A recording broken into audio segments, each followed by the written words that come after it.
The honor paid to the one who has achieved self-mastery for one single instant is worth more than monthly offerings of 1,000 pieces of gold. Honoring the one who has achieved self-mastery for one single instant is worth more than living in the forest, tending the sacred fire for 100 years. Making offerings for glory and recognition is not one quarter as worthy as honoring the upright. Whoever shows reverence and respect for the aged is rewarded fourfold, with long life, beauty, happiness, and strength.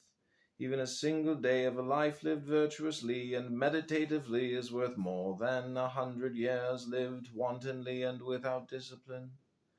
A single day's life of a wise and contemplative man is worth more than 100 years lived wantonly and without discipline.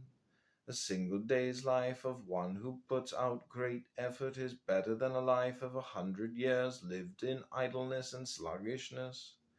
A single day's life lived by a man who grasps the impermanence of all conditioned things is worth more than 100 years lived in blindness and ignorance. A single day's life of one who sees the deathless state is worth more than 100 years lived without perceiving it. A single day's life of one who sees the truth is worth more than 100 years of not seeing the truth. Okay, this is chapter 9, Evil Dhammapada. Do not lose a moment of doing good.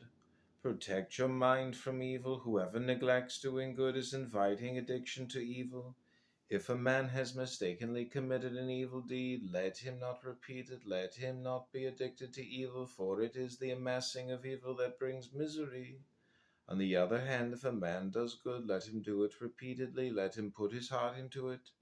For the accumulation of good brings blessings. Even an evildoer feels happy before his negative actions reach fruition.